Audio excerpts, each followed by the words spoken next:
I will. Welcome to the Barnstable School Committee meeting for March 1st, 2023.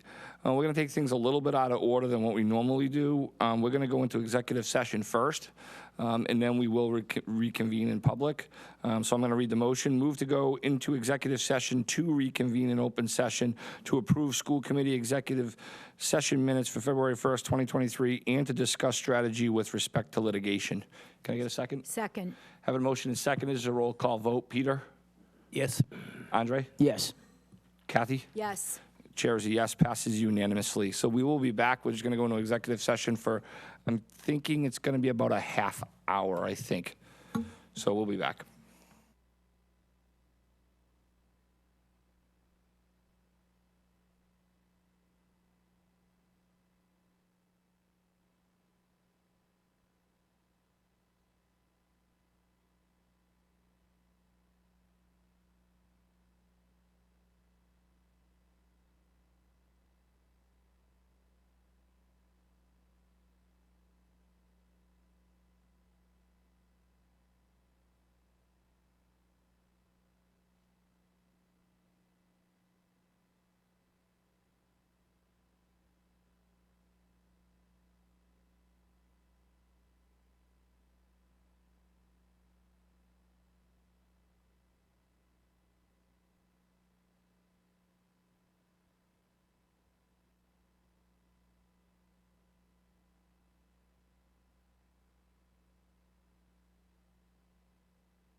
was intuitive of you.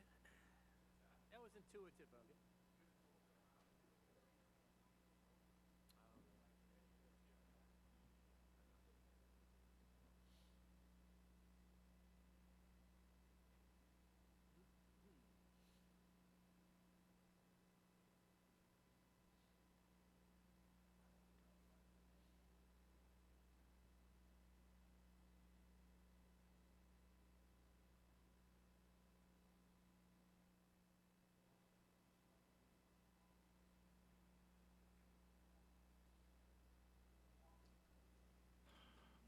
Welcome back to the school committee meeting for March 1st, 2023.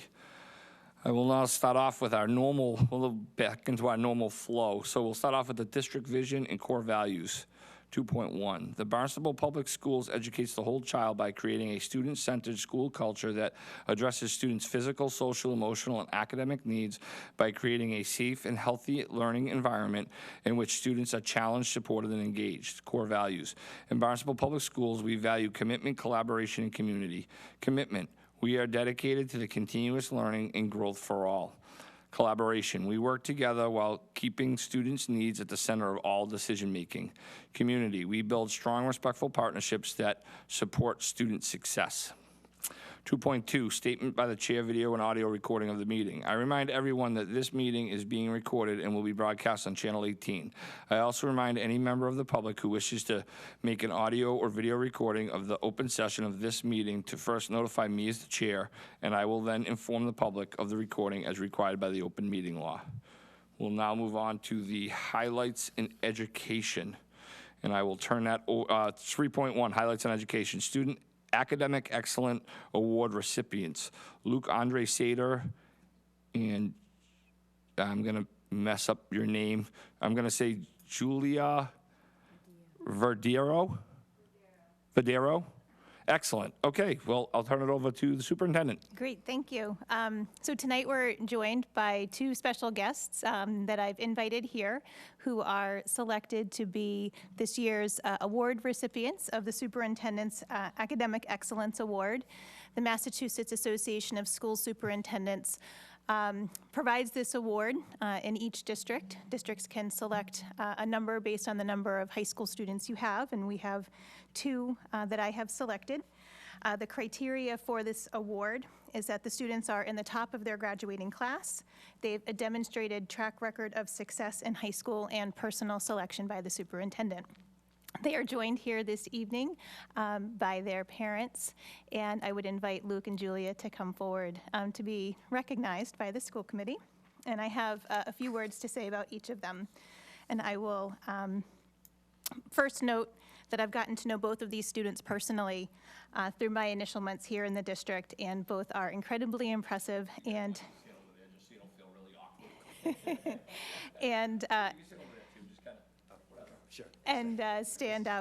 stand out to me. Luke Andre is a strong academic student leader, and I've been truly impressed by his contributions to youth in the community and his efforts to make the world a better place. Julia is also a very strong student academically. She's very insightful on social issues and has shared her wisdom with me during the entry plan, helping to shape the way in which I view our schools. I'm truly impressed by her efforts to contribute to a positive school culture through peer leadership and the Student Ambassador Program. Their guidance counselors both wrote very nice comments about them as individuals, and I'd like to share a few remarks from their guidance counselors. Luke Andre Sater is a truly unique, determined, and conscientious young adult. Between his academic work and extracurricular activities, he has consistently demonstrated an incredible work ethic, desire to learn and grow, and a genuinely selfless spirit. He has been a tremendously positive addition to the high school community and the greater Barnstable community as a whole. Luke has a desire to chase knowledge and is continuously learning about a variety of subjects with a focus on the future. Throughout his high school career, Luke has always taken and excelled in an extremely rigorous course load. His academic curiosity and initiative led him to creating a cross-discipline independent study in the fields of environmental studies, agriculture, and applied technology during his senior year, and the framework of which will be used for future students who are interested in these fields. Luke is a natural leader who loves working with others and believes that collaboration is the key to progress.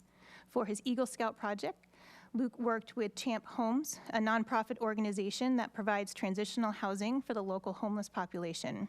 He is currently vice chair of the Barnstable Youth Commission, where he works diligently to grow awareness of various services available to Cape Cod young adults and helped get the Youth Commission's Public Health Subcommittee off the ground. This year, he was integral in planning the Ultimate Throwdown, an ultimate Frisbee tournament where students and staff came together for a night of fun and community building.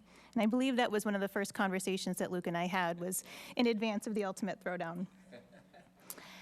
After high school, Luke is planning on attending college to study agronomy and further his knowledge surrounding food security and environmental sustainability challenges.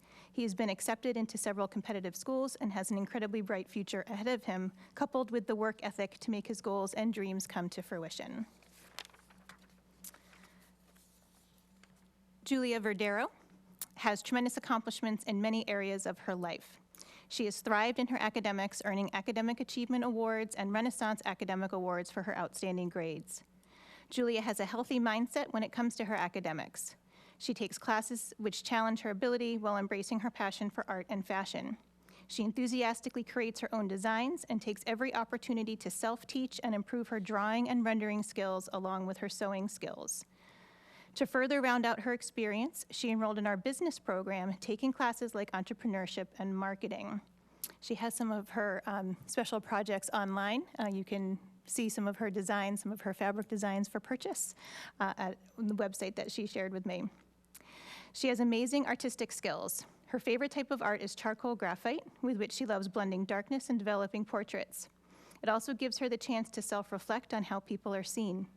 Her fashion resume rivals her classmates in its development and diversity. What you might not know about Julia is how she supports our school culture.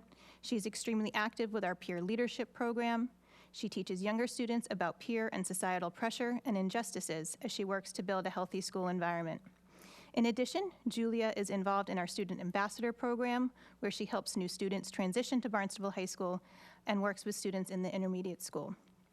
She is planning to take her skills to the next level when she attends college to pursue fashion and mathematics. She has been accepted to several colleges, earning merit-based aid for her academic accomplishments.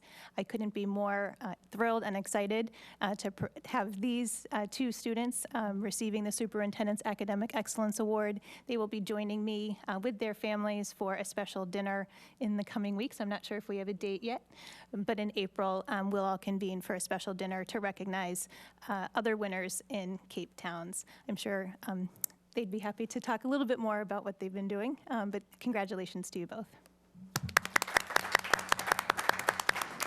You guys want, if you would, do you want to speak? Do you want to speak? You don't have to, it's up to you, I get it, go ahead. So just hit the button that says push. Oh, okay, there you It's go. on. Yep, so you're all set. Hi, everyone. My name is Luke. I appreciate all the work that you guys do for our community and our school. And I just want to say thank you for this award, and thank you for giving me the chance to be here. So, Excellent, thank you. Thank you.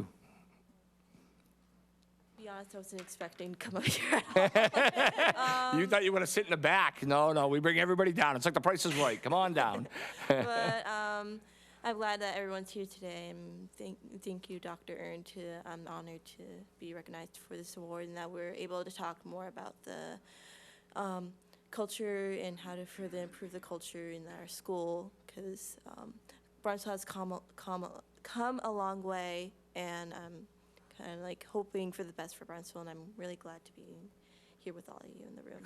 Thank you very much. Now, more important, pictures. Would you like to take pictures? We can have them stand up in front of the seal.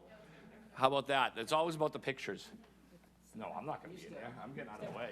Come here. I'll show you where to go. Come on down. Come on down. Way more important. So we'll do a picture with each, or with together. If you want to just move on either side of the seal, there you go. Yep. Yep, there you go. Have Sarah get in.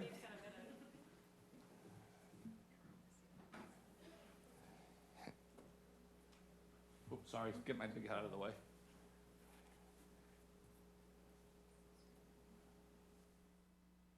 Excellent. Good? Excellent, you're welcome. Yeah, just got a lot of good things going on in the district.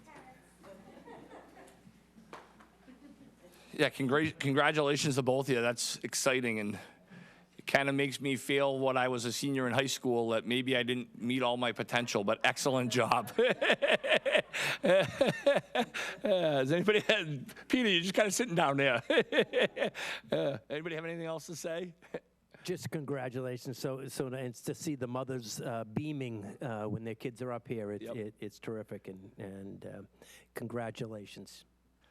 Yes, well, for me, congratulations, on this award, and I realize, you have further goals. You don't reach points like this, unless you're striving for lofty ambitions. And so this is a checkpoint, and we know that you're very hungry to continue on with this success. But this is just so important to recognize the day-to-day work. You don't get to a point like this without a lot of work in anonymity. That you're doing and that you'll continue to do, and it reflects how other students can improve themselves and be successful. It's a long journey, but you can make it to these type of points. So for yourself and then for your classmates to just hang in there on a day-to-day basis, and keep improving. Kathy?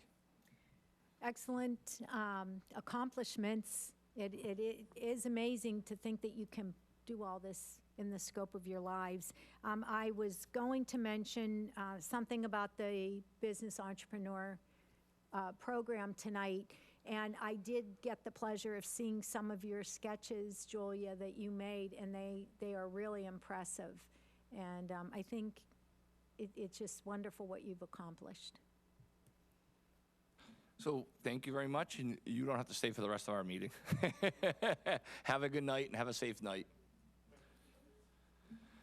Moving on to 4.1, approve school committee workshop minutes for January 27, 2023. Move to approve school committee workshop minutes of January 27, 2023. Can I get a second? I'll second. Having a motion and second and voice vote. All in favor signify by saying aye. Aye. Opposed, nay. Ayes have it. Unanimous. 4.2, approve school committee meeting minutes for February 1st, 2023. Move to approve school committee meeting minutes of February 1, 2023. I'll second. Having a motion and second and voice vote. All in favor signify by saying aye. Aye. Opposed, nay. Ayes have it unanimously. 4.3, approve school committee meeting workshop minutes for February 2nd, 2023. Move to approve school committee workshop minutes of February 2nd, 2023. I'll second. Having a motion seconded, voice vote. All in favor signify by saying aye. Aye. Opposed, nay. Ayes have it unanimously. 4.4, approve school committee workshop minutes for February 15th, 2023. Move to approve school committee workshop minutes of February 15, 2023. I'll second. Having a motion seconded, voice vote. All in favor signify by saying aye. Aye. Opposed, nay. Ayes have it unanimously.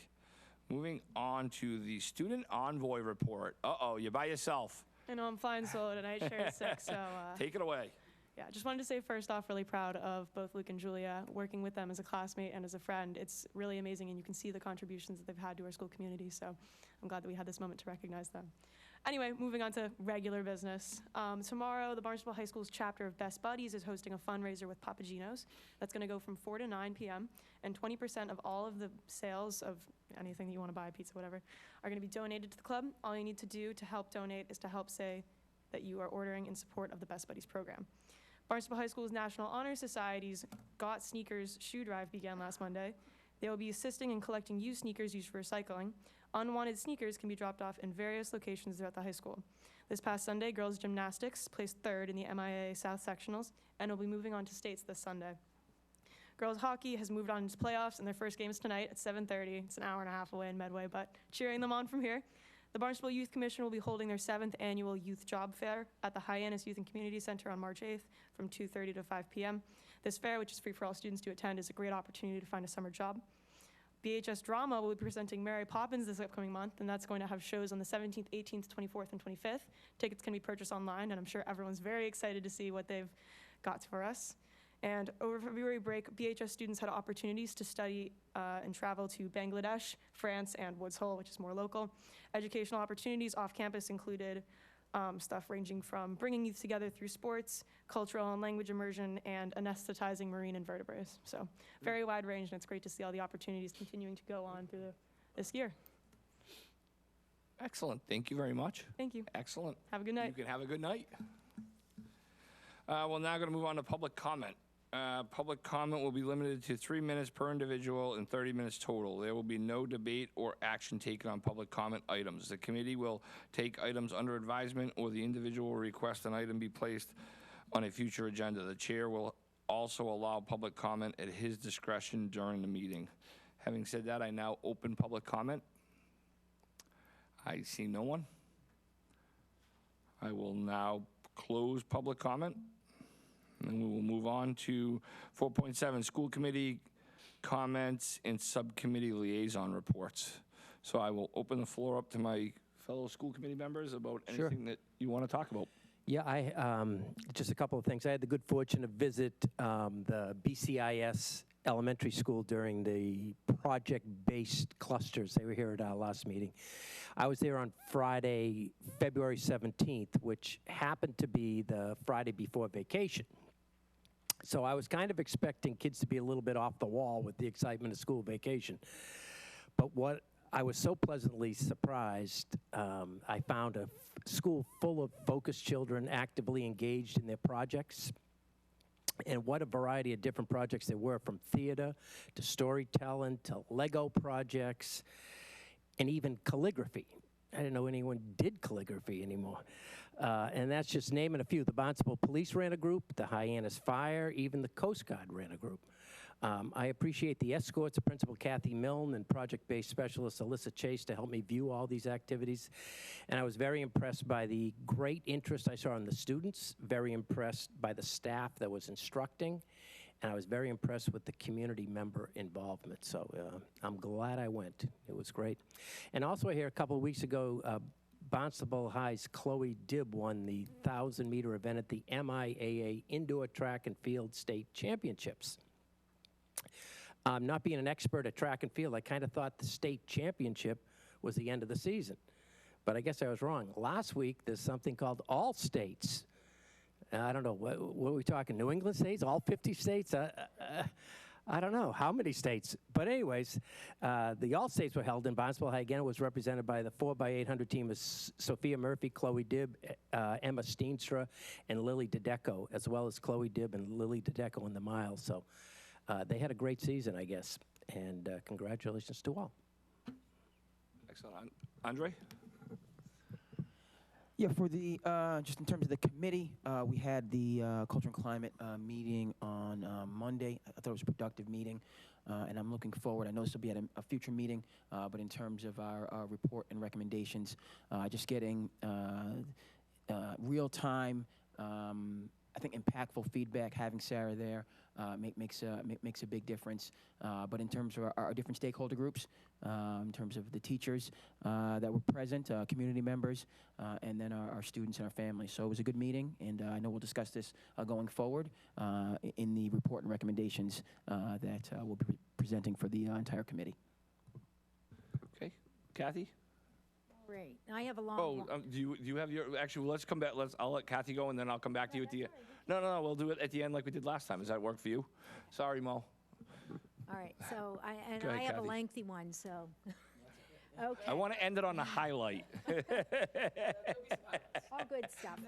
All right, so as I sit on the collaborative board, there's a lot going on with the collaborative. I had received a phone call with a question about the collaborative, and so this next point of information is just updating the public with ways that Barnstable has opportunities at the collaborative. So they have a virtual high school, and there are 14 seats that are earmarked for Barnstable. Schools opt in for participating in the virtual high school under this consortium, and that's one piece of it. Waypoint is this grade 7 to 12 school that's part of the collaborative, and districts identify the number of seats. It doesn't necessarily mean that that's the number of students who actually attend, because sometimes the collaborative is used as a temporary placement for students, and then they come back to us when they're ready. But there are 10 seats for that are currently enrolled, and Barnstable has commitments for 12. STAR is their elementary program, and there are 13 students enrolled in that program. The 2023 ASLP program is, the kickoff is occurring, and they're in process with the scheduling for July. This is the science, I believe it's mostly science and leadership that's held at Mass Maritime. And it's 2 weeks, Kristen, I believe 2 weeks, and there's an application process that's going on. There has been increased interest from students from all the districts, so it's a very competitive process to get in, and the students who are fortunate enough to take part in that are very lucky. You know, I was trying to think about, we've had so many school committee meetings, I can't remember what I reported on last, but I did attend the legislative breakfast February 3rd, and I was part of the breakout session regarding special education, and Representative Diggs attended that with another one of his staff members. And we were able to share, I was able to also share on behalf of Barnstable challenges that we're facing. Everybody's facing the same challenges, staffing issues, trying to meet the needs with limited budgets. The general gist of the conversation is that our senators and representatives need to work hard to secure the federal funding upon which IDEA is based, and it's not funded to the level that it should be federally, and that of course impacts our state allocations.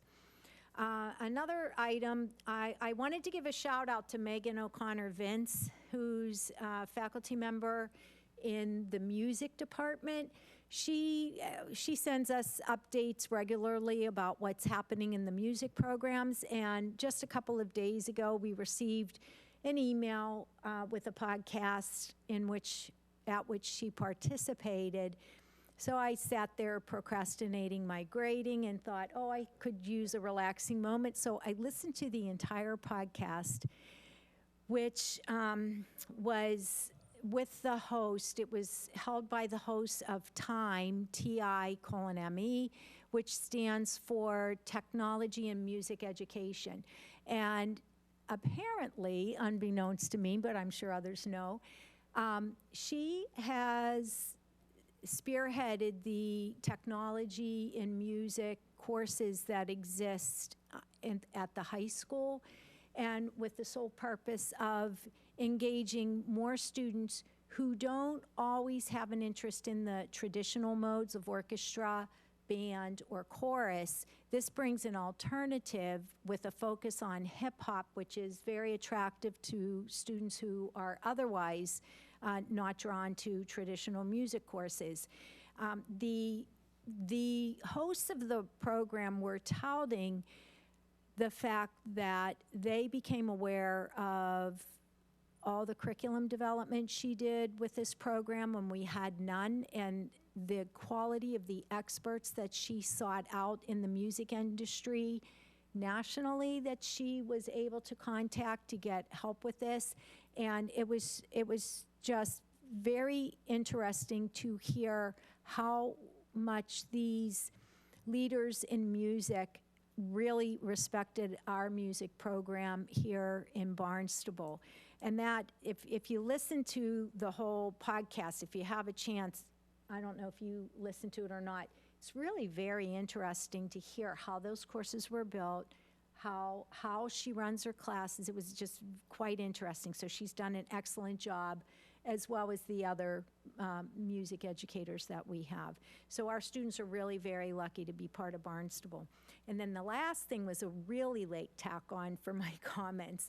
I was at a meeting with my college hat on today, but was able to visit the renovated Red Hawk's Nest School Store that's run by the Business Finance and Entrepreneurship Innovation Pathway students. It's remarkable what these students have accomplished. It was quite impressive. It features retail space where Barnstable customized Barnstable apparel is for sale, school supplies, other types of items that the high school population would be interested in purchasing. There's an entrepreneurship section, which is a small area with consignment where students from art classes go through a vetting process in order to be able to show their artwork and their goods, paintings, sculpture, jewelry, sketches, and apparel, other apparel where the logos have been designed or the imprints have been designed by the art students. And that was just very impressive. That's where I saw Julia's sketch, so it was timely that she appeared here. And then the other section of the space is the maker room, where they have the equipment where they're actually creating all the different articles that they present there. And then the last place, and I can't remember the name, there's another name, but there's a spirit box, which is essentially a high-tech vending machine that the students also have learned to work with, program, and run, and put these goods in. And it involves every aspect. It's not the traditional vending machine I grew up with, where they actually have to physically make the space, program it so that it has the right price, and keeps all kinds of data that the students then pull off and analyze. So the comprehensive academic educational activities are so inclusive through this innovation pathway. It's just remarkable. And no wonder they shine when they go to their national competitions. I could have stayed there all day, but I had to come here. So I would, but a really big shout out to Maurice, and that's a tough name for me, and Andrew Vince, and everybody else. There are more teachers that Ms. Scholes, I can't name them all, and I apologize to them, but the work that they're doing and the level that they bring these students is so impressive. It's just wonderful. So that's it. I'm done. Okay. One sec. I just got one thing to bring up quick. So if you haven't watched meetings in a long time, Celebration, the after prom party is, excuse me, I think this is going to be the 29th year of the Celebration after prom party. I know, so what it is it keeps kids safe and sober on prom night. Kids go to the prom, and then they come back to the high school, and they're in the high school from midnight till 5 in the morning. And there's a ton of activities and food, and keeps them occupied. There's raffles. There's all kinds of stuff to keep the kids occupied for that 5 hours. So we have to. So Celebration has to fundraise year round. So what the fundraiser is this month is there was a concert last month. Had the Tom Petty cover band. So this month is the can redemption at the transfer station. And I know we've all been waiting for the transfer station's redemption shed to open, because we all drive by and look every day. Well, it's open as of today. I opened it at 7:30 this morning. So what we need is help. To be completely honest and frank, I think I am there Monday through Friday from 7 to 3:30 every day, and I am the only person volunteered. So, and then they have people on the weekends. They have some people on the weekends, but they need more help on the weekends. This is just one of our things, but we need volunteers for it. I'm there. I'll be there as much as I can be, but it is what it is too.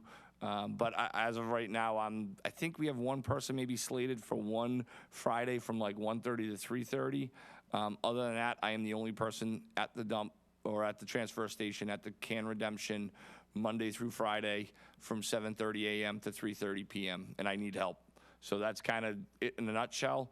If you want to help, I'll join you Friday. there's a sign-up genie.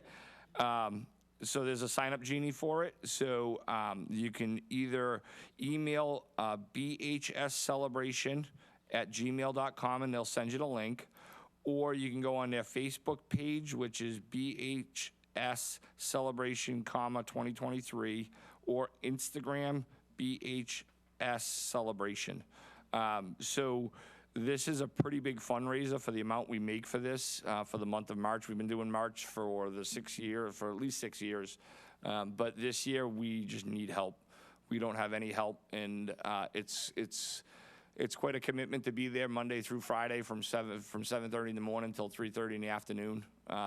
So we could use some help on the weekends, because even the weekends are pretty open. We just need help to make this successful for our kids. I think they do hour or 2 hour increments. Some people have in the past have come with their friends, like they'll bring like 2 or 3 people, like whatever the case may be. I know in the past they've done National Honor Society hours for it. Kids can come, high school kids can come. It's been if you also a link, I know I've seen it in the Mrs. Friedman's weekly newsletter. It's in there, the link. So like I said, we just need help. I don't know if it's going to make it through March. Today was day one, and I think we've all been waiting for this can redemption to open. So I think it's going to be a really good month if we can get the people to help so that we can keep it open. Because otherwise we may not keep it open, and it'll just go on to the next group. So that's my spiel. Thank you very much. Other than that, I'll turn it over to Andre. Okay, Mike. Well, first of all, it's one of my things I enjoy doing over the transfer station, the recycling. You know, I go over there and It's kind of relaxing. I find it very therapeutic. we to be used to honest with you. have. You know, now you have to do the plastic and the papers, and it used to be a single source, or where you could just put it all at So once. this is the cans. So over to the right, Yes, there's the it's shack further there that down, does yes. the nickel for soda cans, beer cans, Indeed, and stuff like indeed. that. So I do the composting in that Yep. neck of the woods, Yep. but I'll come over and put some time in. And I was at Celebration last year, and it's a tremendous thing that we do in the community. So we want to make sure that we're supporting it in every way possible. But just in terms of the things that are going on in the district, this is kind of adding on. This is our DECA Club. Highlighting the Business and Innovation Pathways program, which took place at the BHS Showcase recently. So this was just one of a number of tables, with students available. So the DECA Club did the Business and Innovation Pathways program. Come back, excuse me. And then this is, am I going one? Okay, there we go. I'm a little too quick. Thank you, Mo. This is a faculty advisor, Brett Jensen, with students in the nursing program. So DECA, and then just the BHS showcase. I think the tables, the community involvement, it was just tremendous. So this just highlights a part of that evening. We mentioned our athletes. This is Sophia Simonelli, who placed third in the state tournament in wrestling, and this was great to see. I don't know how long we've had a girls wrestling team at Barnstable. If this is something newer, or if it's been there, I'll talk to athletic director Steve Sentes about this. But this was just great to see. Finished third at the state tournament. Lucille noted tonight Barnstable and Franklin girls hockey team is playing. I just want to note we had numerous wrestlers, gymnasts, winter track and field athletes qualify for the state tournament. And Shaylee Pyers, who's our gymnastics coach, was named Coach of the Year on the athletics front. Just briefly, we've had something called Flex Fridays, which was spearheaded by our football coach, Ross Jacola. It has a tremendous amount of student involvement. This is in the off-season, a great strength and conditioning program, not just for our football program, but for students that are interested, strength conditioning, wellness, fitness, that have been participating. But Christy Locks, I hope I'm pronouncing that correctly, who's our adapted PE teacher and freshman volleyball coach, she's now spearheaded a similar program for our volleyball team. That's been taking part. So they began in the fall, and it's just been ramping it up. And it's just great to see. Some of the comments from the student athletes is, Coach, I feel better, I feel stronger, I feel more confident. And this is just something. It starts with the volleyball team, but I'm rather confident that students that want to be involved and are interested in strength and conditioning and wellness and can also participate. So something that we have going on with our athletic programs. I wanted to note the second BIS school dance is going to take place March 24th from 6 to 8 p.m., featuring DJ Angel and also the JT Chronicles. The first school dance, I believe it was Winter Wonderland, was well attended. Students are very enthusiastic, had a great time. So this will be the second BIS school dance taking place towards the end of the month. Over at Hyannis West Elementary, a partnership with the Collaborative Bank of Cape Cod has continued, in which volunteers serve as big brothers and big sisters doing lunchtime mentoring. So this is K-9 Sergeant Sean Gannon, along with little brother Giovanni, and then also big brother Matt from the Collaborative Bank with the students at Hyannis West. So again, the mentorship, having those people to confide in, to relate to give you guidance, it's tremendous. It's necessary, frankly.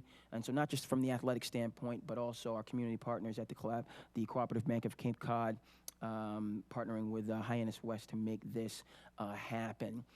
And then in conclusion today, we have a lot happening today, but the readathon is beginning at West Villages Elementary. Readathon is a program that brings students together with family and friends to encourage reading and to build literacy skills.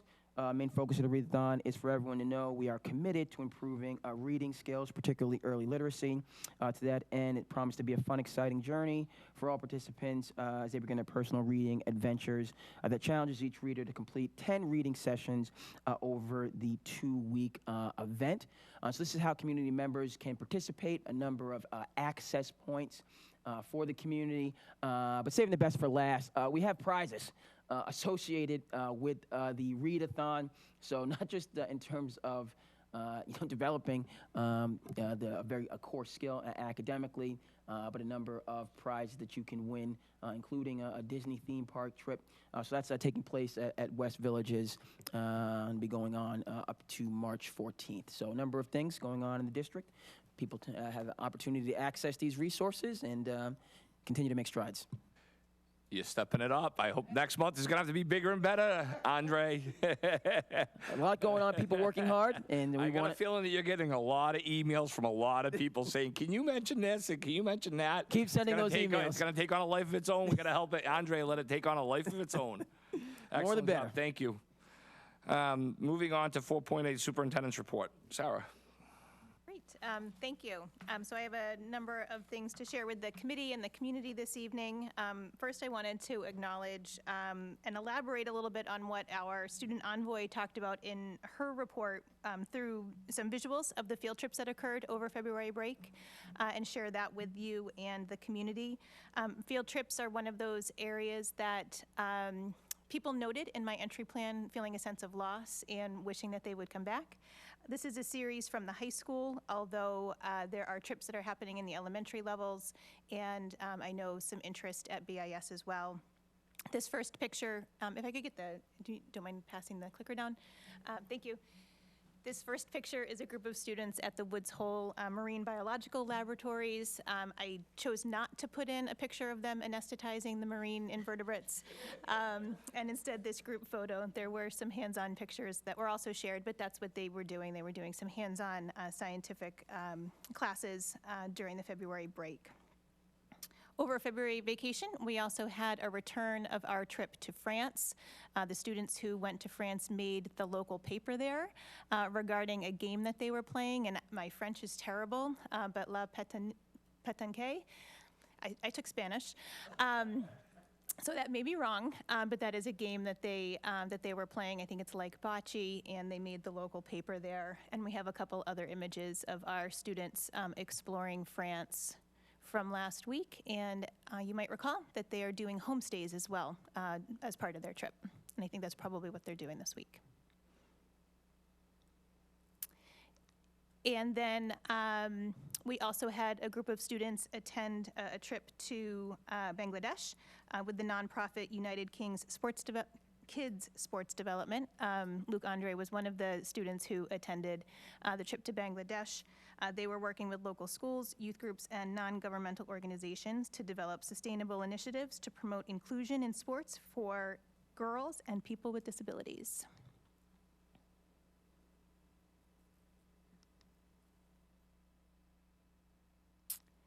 Also happening in recent weeks, I wanted to update the committee related to our peer mediation program. Back in October, you approved a pilot position for a peer mediation coordinator, who is Mr. Jonathan Hamelberg, and he is in the photo kind of towards the back center there. He and 7 students recently completed 20 hours of training, which occurred on Saturdays, and they took their oath of confidentiality, proudly showing their certificates. I attended their ceremony and learned a lot more about what they were being trained in related to conflict resolution with peers, and they're kicking that off as we return from February break. This program was initiated by students in Mr. Jansen's class last spring and was modeled after a program at Cambridge Ringe in Latin. It was trainers from that school, as well as some of their student participants who conducted the training. And given what I've heard about Cambridge Ringe and Latin's school program and its growth, I'm very optimistic about the possibilities here at Barnstable High School. And there is the potential to expand to other schools in the district. And then lastly, for some images, I wanted to share the Black History Month door decorating, some examples. So these 2 are of the many. There were so many doors. My phone is flooded with pictures, but these are 2 of the images that I selected to share with you tonight of doors at the high school that occurred. There was a kind of a contest that occurred and some judging that happened the Friday before February vacation. There were amazing contributions both at BHS and BIS. There was a blend of history in terms of its messaging being both or all in the past, history being now, and also forward-facing into the future. There were motivational quotes and cultural celebrations, and one of the things that I loved is that there was also a recognition of our current students. So the door on the left is from BIS, noting kids like you and me are pioneers of Black history. And those are 2 doors there. So I wanted to share that with you. March is Women's History Month, and as it's March 1st, I thought I would note that. It has its origins as a national celebration in 1981, when Congress passed legislation to authorize and request the president to proclaim the week beginning March 7th as Women's History Week. It continued over the next several years to be recognized in a weekly format. And since 1995, presidents have issued a series of annual proclamations designating the month of March as Women's History Month, celebrating the contributions women have made to the United States and recognizing the specific achievements women have made over the course of American history in a variety of fields. And lastly, tonight I want to bring awareness to an event that's happening later this month. The League of Women Voters and the Cape Cod Area Health Committee and the YMCA Cape Cod Y Achievers Program are co-sponsoring a virtual forum, Preventing Youth Suicide, the Importance of Ensuring Access to Services. We've posted information in multiple languages on our social media pages and through our virtual backpack. The forum is scheduled Tuesday, March 28th from 6:30 to 8 p.m. And would encourage those who are interested to sign up. There is a link for pre-registration. And that's my report tonight. Excellent, thank you very much. Any questions? Seeing none? Okay, we'll move on to 4.9, Assistant Superintendent Report. Kristen. Thank you. So I have a couple things, just a few pieces of information just to add on to a couple comments that were made earlier. One about the youth job fair. The high school's actually offering 2 buses. They're making 2 buses available from the high school to the HYCC for the job fair, and I believe 1 bus will bring students back. We just want to make sure that there's every opportunity for students to attend. The Spirit Box, also called the Kettle, so that was funded by the Cobb Fund, and so I just wanted to draw your attention to that because that was a really big project that was in the works. So I'm really excited that that is up and running, and I'm hearing great things about that. And the Read Across America events are taking place across many of our elementary schools. So I think that will be fun this week to get into some schools to do a little reading. In addition to that, thank you, Mo, we had our District in Service February 8th, And I wanted to share some staff feedback.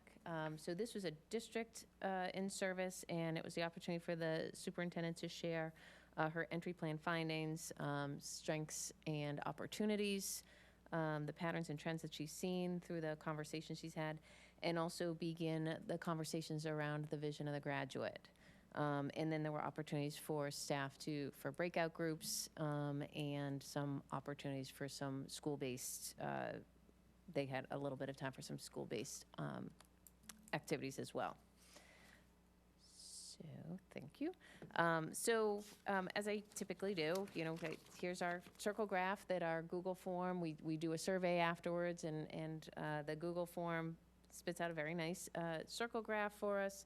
And certainly can see, I think you can read that. So in terms of the question of the PD activities relevant to my role and responsive to the needs of the school or the district, 33% strongly agree, 45% agree.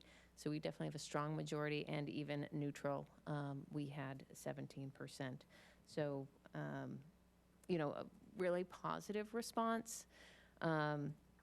Two additional questions that are open-ended that I typically ask are, how did the PD strengthen your current practice, and what insights do you gain from PD? Did you gain from the PD? So I thought that a word splash might be helpful. For this one, I pulled themes from all of the open-ended feedback. And again, you can see, as you know, that the largest words, that's what shows up the most. The responses related to the opportunities for collaboration across multiple schools was just resounding. People really appreciated that. They enjoyed it. Hearing the perspectives of others, opportunities to reflect. So those were really some of the major highlights. We always get a handful of people that respond and say, how did it impact? And it didn't. Well, they were few and far between, and really such a strong positive. And I think just after the half day itself, you could just feel the energy. So the words really reinforced it. But I did feel that there were a couple of, I thought, powerful direct quotes. I'm not going to read them out loud. If you want to read them.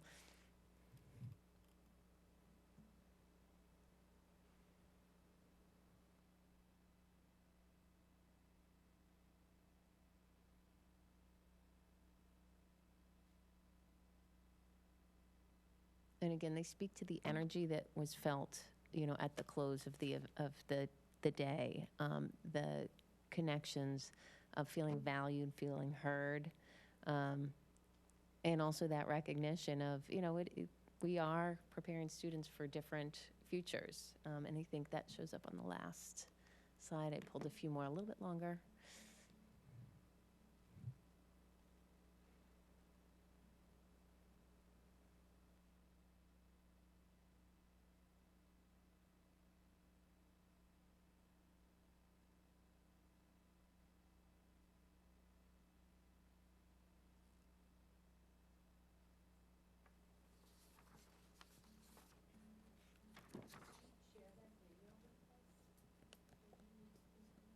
Sure. So the intention is to also bring the school committee into the process through, Mike and I had talked about a workshop to kind of involve school committee members to have input in the vision of a graduate. So the video, I'm happy to share.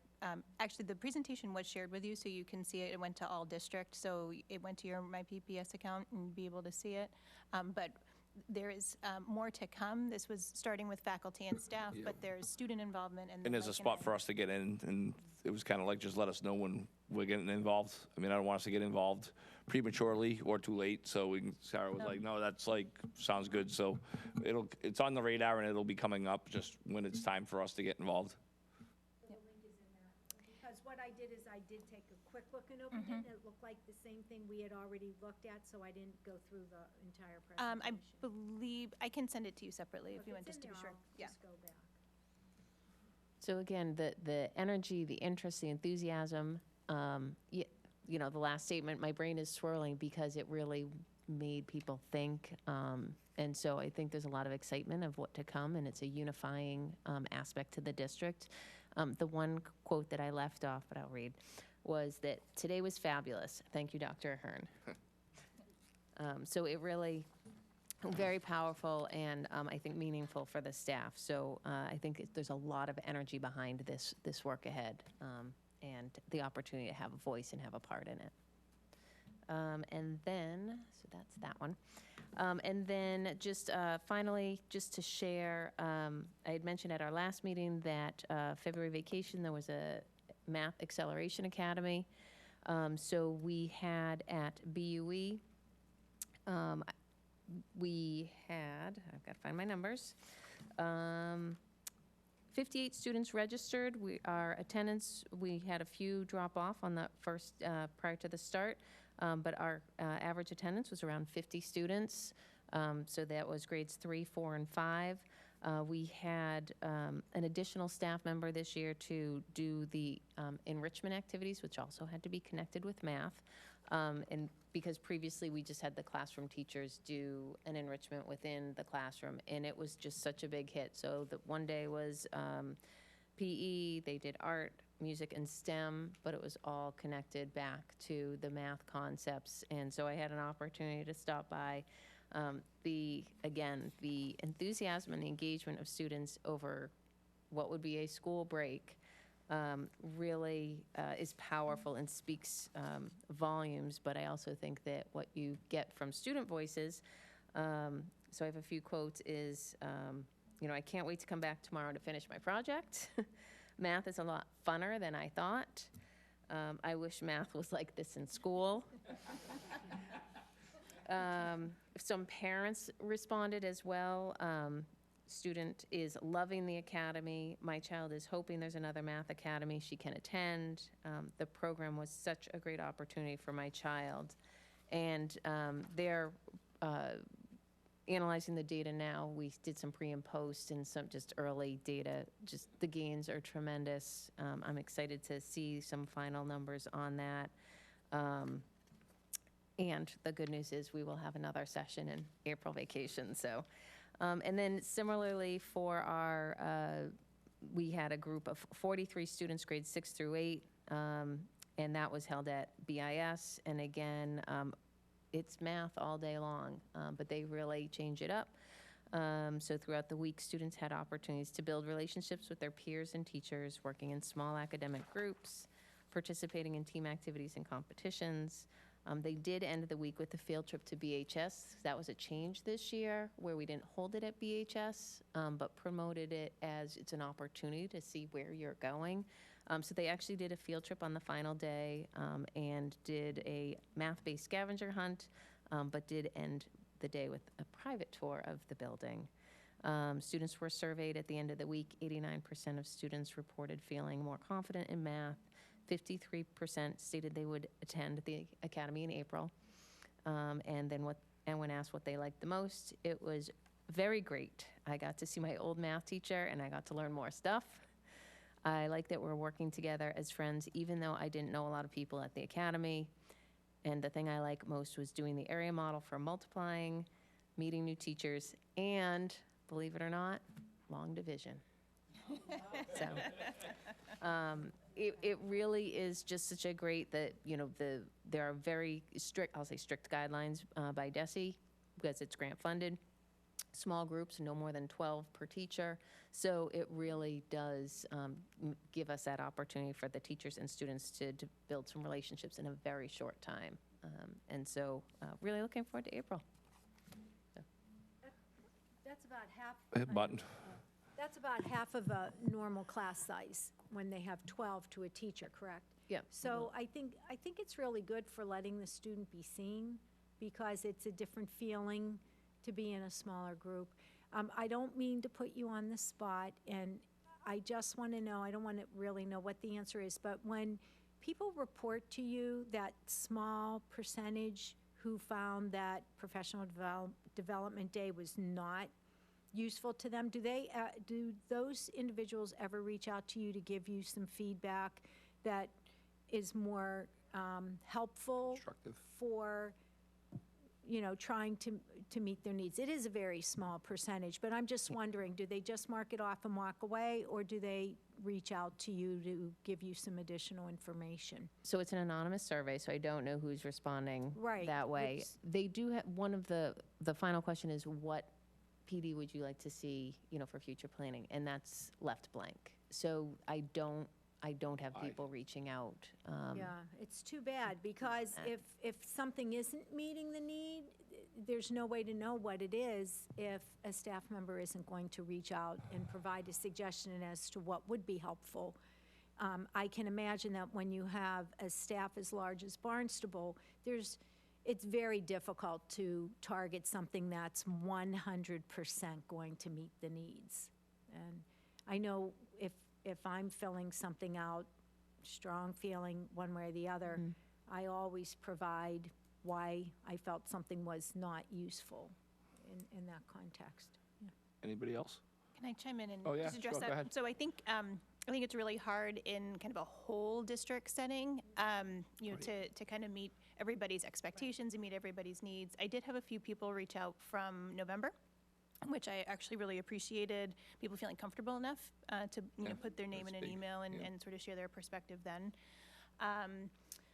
In terms of the future, though, I think there are times where everybody needs to hear the same message, but the overall professional development goal would be to be much more differentiated, just like we are and intend our classrooms to be for working with students. We want our professional development to be that as well.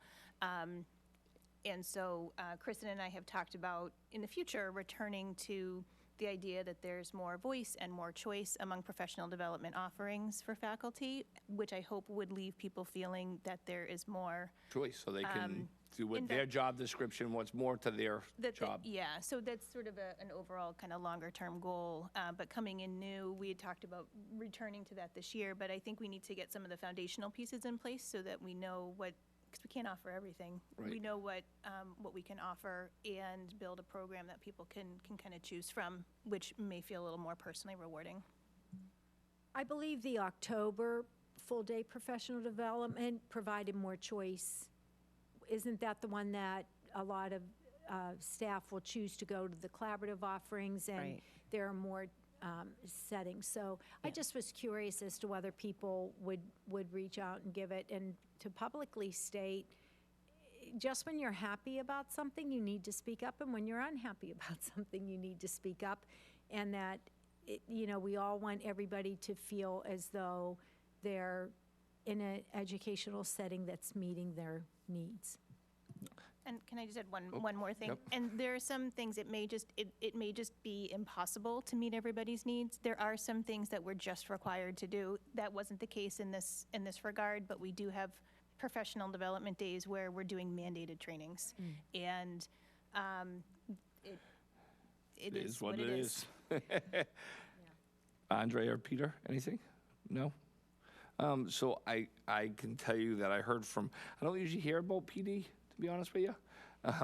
And I heard from a lot of staff about this PD and how awesome it was. Like, so excellent job, phenomenal job. Like, from everything from the multiples, like schools getting together so you can kind of like talk about what's going, because everybody, it's kind of funny how it seems like, and just from hearing from teachers or staff, that everybody feels so isolated in their building. So like one of the biggest things was the excitement of multiple buildings like sitting with each other and people that used to work with each other, and just like that was just simple. It's sometimes just the simple things, but you know what? That was like one of the biggest things I heard about, and I heard excellent job. Your presentation was phenomenal. I've heard from multiple people. So excellent job and right on target. You know what I mean? Excellent job. So other than that, I think I'm all set. Yeah, go ahead. Kathy, if I can just add one more thing about the PD survey. We read them, and it is, so I would encourage people, to make those suggestions and recommendations of what they would like to see moving forward, because not only do we read them, but they're sent out to each individual principal so that they can also make adjustments as well. So I just want people to know that. Okay. It's not a criticism, just an observation, and I know some people feel more comfortable speaking out than others. And, so it's just, if we don't know, we can't change anything, right? Thank you. One other thing, I would like to just give a shout out to all the staff that gave up their February vacation Oh, to do the math, boot camp, or thank you, because it's those little extra things. They have kids that excited, and I know it's great to hear from the kids and the families, but I would like to give a public shout out to all the staff that gave up their February vacation to come in and make that as successful as it sounds like it was. So thank you to all of you for doing that. And they enjoyed it equally as much as the kids. They truly did. Right. They're actually signed up for April as well. So. Well, thank you, though. I mean, because you're still giving up your vacation, you. so you're not going to somewhere warm. You stayed here and helped out the kids, so we appreciate that. Moving on to 5.1, approve revised policy JH student attendance. Kathy. All right, so this is the second read. I heard nothing from anybody unless committee members have anything. Seeing none, I'd I'll like get a to motion. move to approve revised policy JH student attendance. I'll second. Having a motion and seconded, voice vote. All in favor signify by saying aye. Aye. Aye. Opposed, nay. Ayes have it unanimously. Okay, moving on to 6.1, new business. Okay, so this one, I'm trying to think, has this gone, like, did the public, yeah, well, it was a survey in the spring or fall, I forget when the survey went out, about whether they were interested in the ROTC. So we've been looking at maybe having an ROTC program come to the high school, and we've met with a couple of different military branches and reached out to all of them. Some of them weren't accepting any, they were full, so they weren't accepting any new ROTCs. And what we have come with as a school committee, looking at the entire thing, is to move forward with the Coast Guard Junior Reserve Officer Training Corps, or the JROTC program. So what we're going to do is we're going to we wanted to limit it down to, we've had a bunch of workshops talking to different military organizations, and I'd like to thank everybody who was willing to give up their time and come and talk to us. And we have decided to kind of go down to the Coast Guard, and then what we're going to do is from there, because we need a certain amount of kids, we need all kinds of different parameters, so it's not done yet. It's just we're going to kind of move on to the next phase and give the superintendent what it says is give her the authorization to move forward with planning, and we need rooms, we need space, and all of the things that go with it. And we wanted to do, there's gonna be a survey going out to the kids and families, and we didn't wanna have like multiple options, because it's like, well, I may do this one, but I wouldn't necessarily do that one. So we wanted to come down to one, so then it makes it easier for families to say it's either a yes or a no. So I think, does that kind of sound like our discussions, kind of what we were talking about? So right now, what we're doing is we're looking for a school committee public vote to authorize the superintendent to move forward. So can I please get the motion? Or do we have any more discussion, or did I miss anything? Or are we good? Yep. We're good? Yeah, can I get a motion? Move to authorize the superintendent to move forward with the planning process for consideration of the Coast Guard Junior Reserve Officer Training Corps JROTC program. I'll second. Having a motion and seconded, is a voice vote. All in favor signify by saying aye. Aye. Opposed, nay. And I would also like to, and I know I've done it before, but I would like to publicly thank Andre, because Andre is the one who brought it to me and was like, Mike, we need this. So, and he's the one who's been calling me every 2 weeks and making sure I'm not dropping the ball. So, yeah, thank you, Andre, publicly, for this is the next step. We're getting there.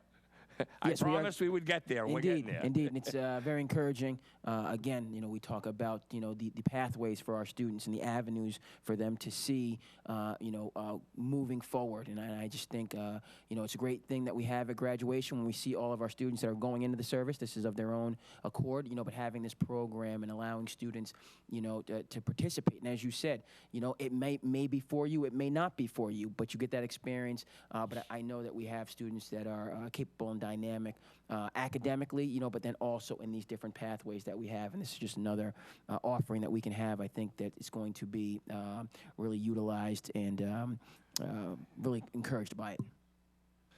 Excellent. We're now going to move on to 6.2, Advisory Committee on School Culture and Climate Extension. I have pulled this off the agenda, so we will move on to 6.3, Approve Revised Policy JK Student Discipline. Kathy. This is a first read. It was brought to our attention by staff, educators. They had some concerns about discipline in the district.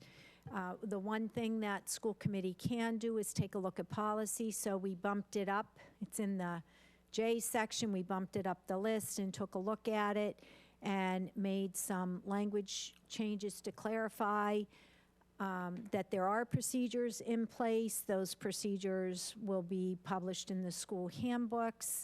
We did remove some language that we felt was more procedural and didn't belong there, and updated the legal references because some were out of date and others were omitted. So that's the gist of the changes. And everybody should take a look at that policy. Anybody who has feedback should direct that to either Peter or to me, and we'll take it back to the committee. We meet, I forgot to say during my initial comments, that the subcommittee meets on Friday, March 10th at 1 p.m. So you have a few weeks to look at that. So is there any questions, or just over the next couple of weeks, take a look at it? If you have any questions or suggestions, just let Kathy know. Now moving on to 6.4, suspend policy BGB policy adoption. So I'm just going to explain what it is. So what it is we have a policy. We have a policy in our policies that states that, as you ever notice, when we do policy changes, it has to go to a first read and then the second read the month later. So it gives us kind of 2 meetings to have a discussion and look at it. So this suspends that. So this, if there's a policy that we need to implement ASAP, this gives us, if we suspend, this is what tells us we have to do 2 reads. So if we suspend this policy, then we can talk about it and vote on it in the same night. So I'm just looking this more for public clarification as to what we're doing. That's what we're doing. So can I get a motion? Move to suspend policy BGB, policy adoption for items 6.5 and 6.6 this evening. A second. Having a motion and seconded, voice vote. All in favor signify by saying aye. Aye. Aye. Opposed, nay. Ayes have it unanimously. Moving on to 6.5. Kathy.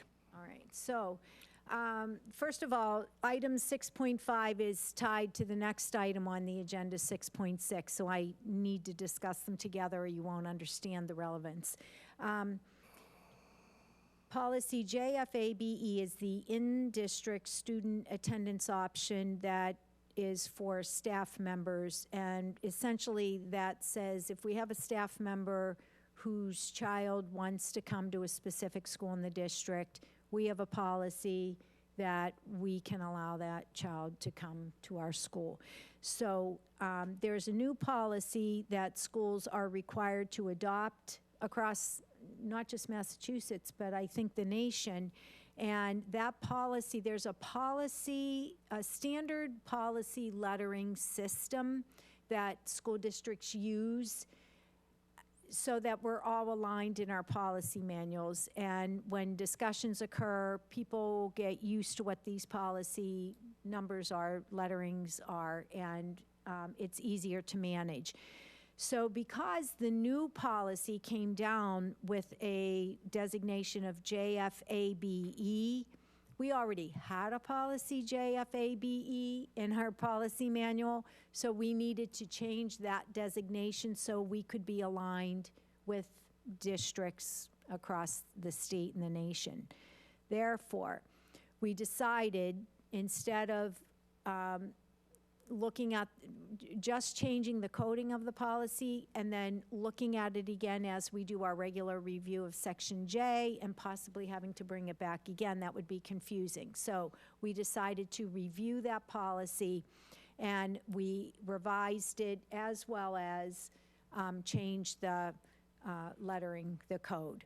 So the changes that we had basically reviewed it and changed some language to remove some details that really weren't necessary for a policy and could be included in procedural language outside of the policy. But the intention and the scope of the policy has not changed. So there are language changes that just clarify.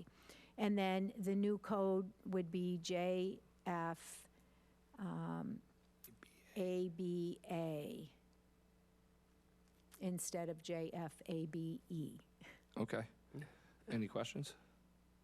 No. Peter, do you have anything to chime in as the Kathy second person did- on that committee? Kathy did that beautifully, a lot better than I could have ever done. All Okay, right. so 6.5. So we'll start off with 6.5. Approve Right. recording of policy JFABE in-district student attendance option staff members for JFABA in-district student attendance option staff members. So Okay, can I get a so- motion for that one? Move to approve the revision and recoding of policy JFABE in-district student attendance option staff members to JFABA in-district student attendance option for staff members. I'll second that. Having a motion and seconded, voice vote, all in favor signify by saying aye. Aye. Aye. Opposed, nay. Ayes have it unanimously. 6.6, approve new policy JFABE, educational opportunities for military children. So this policy, again, is a new policy across the nation and does exactly what the title says. It clarifies educational opportunities for military children. Those families tend to move often, and it helps get these children into the schools, into the educational system more seamlessly. Excellent. Any questions? Seeing none, can I get a motion? All right, move to approve new policy JFABE, educational opportunities for military children. I'll second. Having a motion and seconded, voice vote, all in favor signify by saying aye. Aye. Opposed, nay. Ayes have it unanimously. Thank you, Kathy. Moving on to 7.1, approve 2 unified track coach positions, a head coach and an assistant coach. Sarah. Great, thank you. So this request is coming to you on behalf of the Athletics Department, following up from a successful pilot unified basketball season.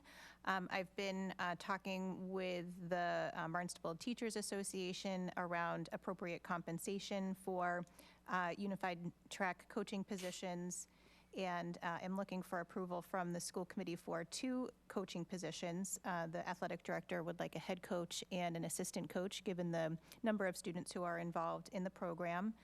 We compared the season to, there's a salary schedule around coaches, and we compared the season of the unified track to other stipends in the collective bargaining agreement, and it is most similar to the middle school track position, and there's an assistant and a head coach position there. So with your approval, we would like to post for a head coach and an assistant coach for unified track for this spring, and the compensation would align with the middle school head coach and middle school assistant coach for track.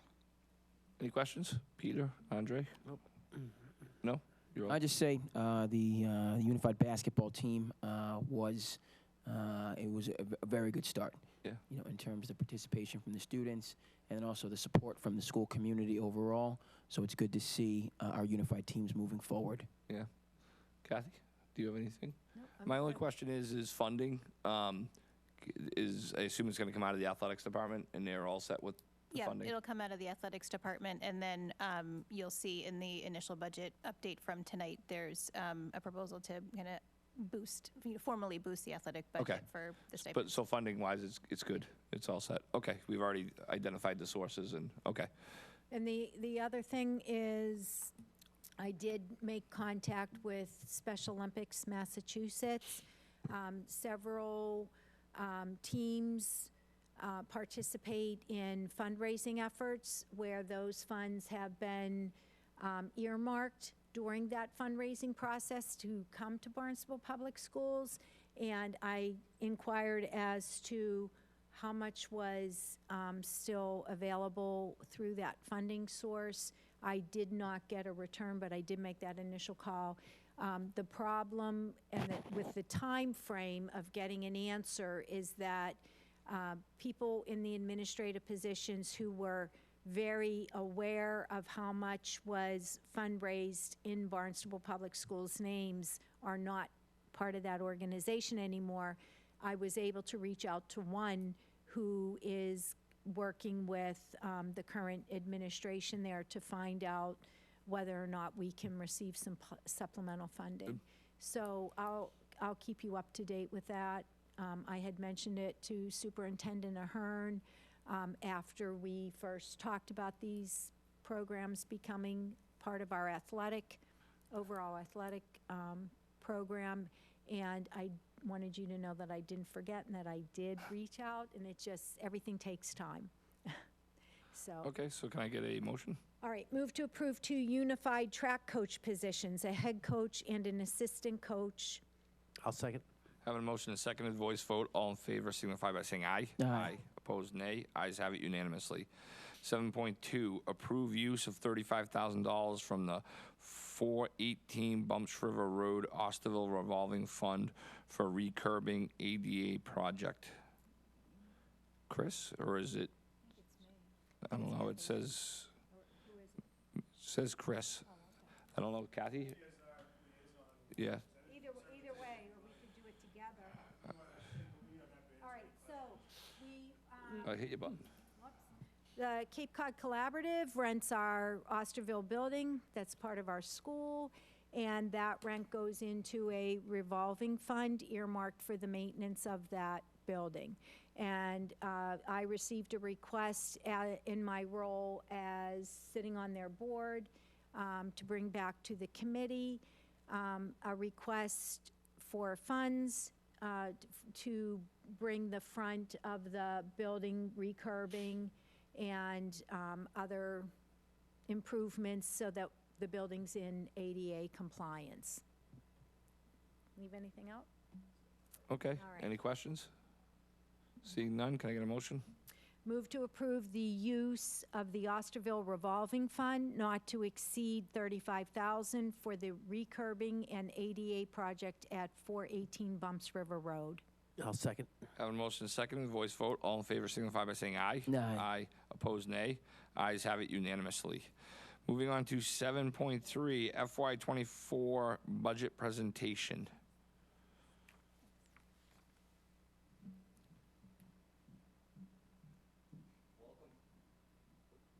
Welcome.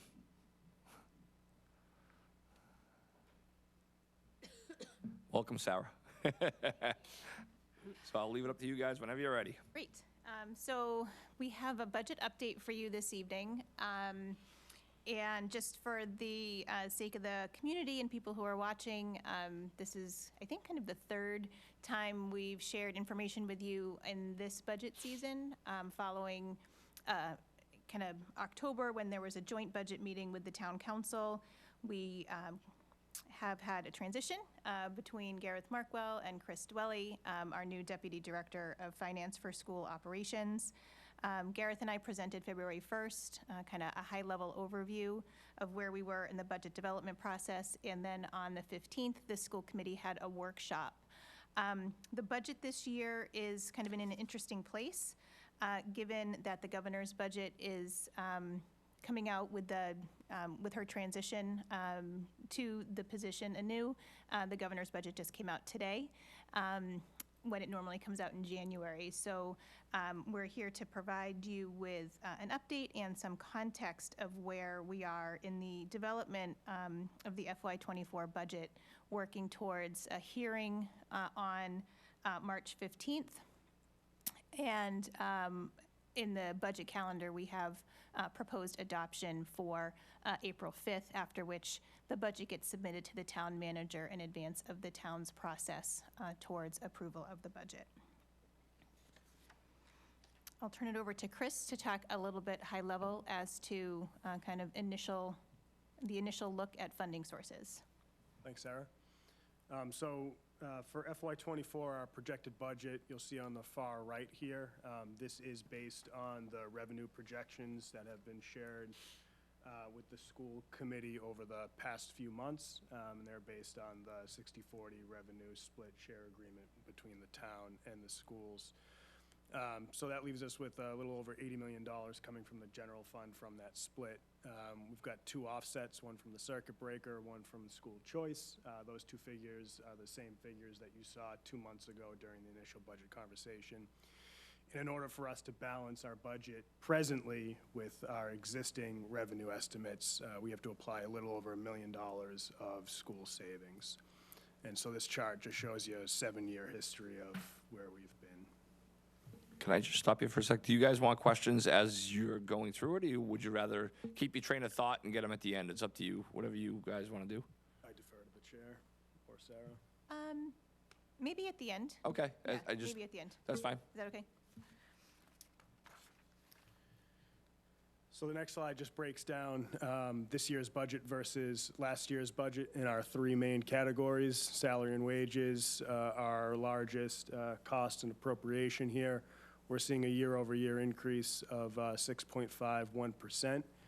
This number is made up almost entirely of step increases and cost of living adjustments that are contractual obligations.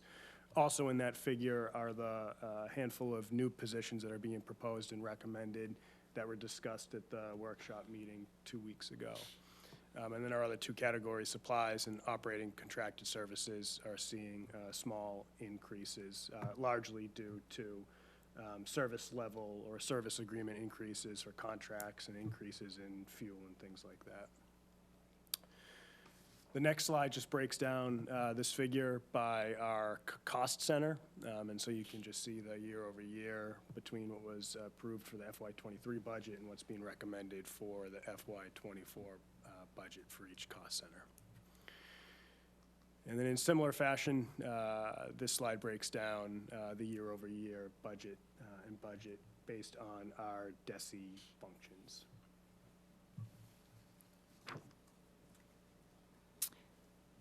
Through the month of December and January, various cost centers submitted priorities. We shared this with you on February 1st, where we had 96 submissions from the 18 sites, with a net cost of the requests totaling over $4 million and over 47 FTE position requests. In the previous slide, you would have seen that what is currently recommended in this initial budget is just over 10 FTEs.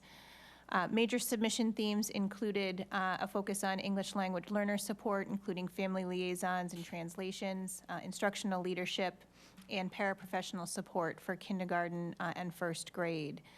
What you're seeing tonight, I'll just note, we talked in more detail about both these site priorities and the recommendations I was putting forward, some of which are reflected here related to the operating budget, but we did also talk about other ways to fund temporarily with ESSER funds or other grant money some of the requests that came forward.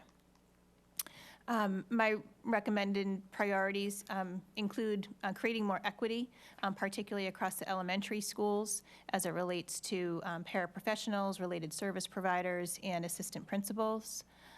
District-wide, looking at how we're allocating supports for English language and special education. Making sure that we're focusing on talent development, recruitment and retention strategies, PD and succession planning. Focusing on instruction, which is one of the areas, actually, much of these are areas that came up as areas of opportunity in the entry plan for curriculum supports and leadership.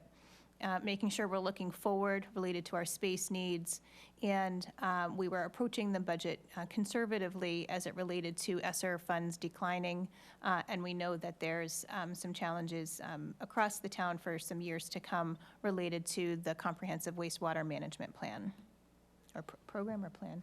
Probably both. So these are the recommendations in a summary fashion that we had talked about at the budget workshop, taking into account the discussion that we had with you and any input that you provided. So the initial recommendations, including FTEs for the paraprofessional support at the elementary level, with 3 kindergarten assistants to full-time at BWB. The part-time assistants being added to grade 1 at Centerville, which is where Principal White would prioritize her needs based on some students. I will skip ahead to talk about kindergarten assistants going from part-time to full-time at West Villages, and note the 4 kindergarten assistants going from part-time to full-time at BCIS. I will note that Hyannis West already has the largest number of paraprofessional assistants in the early grades, and this creates, they're not equal across the schools, but they create more, this would create more equity across the schools, taking into consideration the size of the school building, the number of students, and the various programs that might be in place, student readiness, and things of that nature. Additionally, related to equity at our K-3 schools, some of our schools have either part-time or full-time assistant principals. This recommendation is to include the addition of a half-time principal at Centerville Elementary School, which currently does not have any assistant principal support. We have an additional 0.5 assistant principal recommended at West Villages to make that a full-time assistant principal. There was a request for an assistant principal at BCIS, which may be something we want to consider in the future. Assistant principals are administrators, but I would argue that they are very, very closely connected to students and really student-focused and family-focused in their work, and provide instructional leadership in the building and additional support for the principal.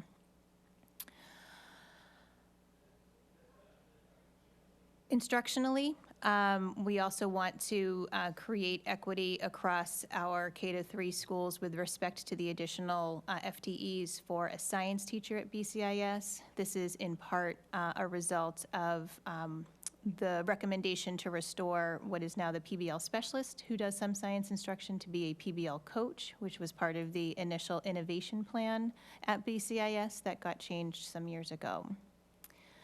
At BIS, they have done a tremendous job with their schedule and having students kind of fully scheduled, getting rid of the learning labs that had been previously in place, but they still need additional FTEs to make sure that their students are fully scheduled. And I really love how Mr. Canetta, the principal there, put this forward for the inclusion and expansion of world language. Going back to when I interviewed, the students at BIS asked me what I thought about bringing world language. The students there asked me what I thought about bringing world language to the school, and I think we have a tremendous opportunity to bring world language as one of the rotations that students will experience there by adding these FTEs. And then he is also looking to introduce a STEM teacher. This STEM teacher would create and he's been talking about this, and Liz Friedman has as well, about creating those connections more between buildings, but this would be kind of an exploratory option for students who might be interested in STEM, engineering, and that type of programming, and we do have a pathway at the high school, so that might be enticing to some students, and there's more and more conversation happening about how important it is to expose students in grade 6, 7, and 8 to the potential pathways that they have available to them. Not funding these positions, I think, would kind of continue to make things very difficult at BIS in terms of scheduling right now. This would definitely expand program offerings very substantially there. At the high school, we have had an increase in the number of English learners, particularly those who are newcomers or who are at the beginning level of their proficiency, all of whom take math classes. And so we have a recommendation in here for, versus kind of the ESL English classes and ESL social studies classes, they're in math classes, with the proposal here to support those math classes with a multilingual paraprofessional. You saw some of that with the program of studies that Liz Friedman brought forward. And then our foundations classroom at the high school is going to expand pretty significantly in terms of numbers, and we need an additional teacher in the Foundations classroom in order to provide instructional offerings to students there in a developmentally appropriate way.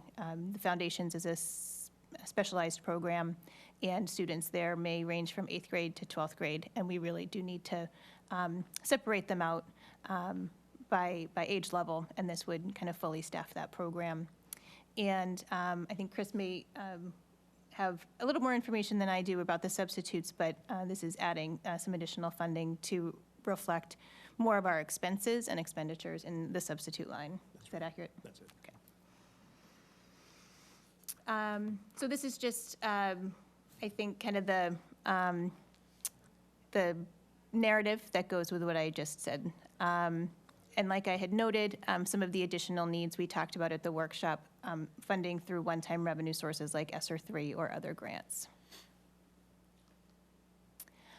In terms of operating costs, there are some additional recommendations here. This is not everything that was included in the budget workshop. You had more details presented to you in those materials, but basically increasing our budgeting for translation and interpretation services in our special education department. We have and are expecting an increase in the licensing of the Google Workspace, which is really important for continued use as we've become so reliant on it. We anticipate the cost of fuel going up, and this is a synthesized line that includes diesel as well as gas. Expecting an increase in out-of-district transportation and a need for an increased number of bus monitors.